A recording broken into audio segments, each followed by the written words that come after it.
103 అయింది.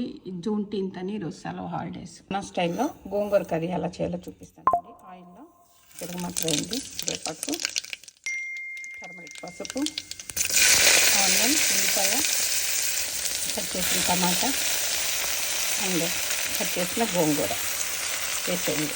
సాల్ట్ కొంచెం వేసి, చిల్లీ పౌడర్, కారం, కొంచెం వాటర్ వేసి మీకు మెజర్మెంట్ కోసం రైస్ కుక్కర్ పెట్టి 2 to 3 విజిల్స్ తీసుకురండి. ఇప్పటి వరకు వంట ఎందుకు చేయలేదంటే ఈరోజు మా అక్క పులిహార తెస్తానంది మా అందరికీ, అందుకని నేను చేయలేదు. ఇప్పుడు ఇవన్నీ తీసుకొని మా తమ్ముడు వాళ్ళ ఇంటికి వెళ్ళి అక్కడి నుంచి కుమ్మేయటమే, సెలవు కదా. 4 విజిల్స్ వచ్చినాయి. ఇప్పుడు టైం చూపిస్తాను మీకు. 180. 10 నిమిషాల్లో యమ్మీ and tasty curry ready to serve. Time ఎంత చేశారా? మధ్యాహ్నం 1:03 అయింది.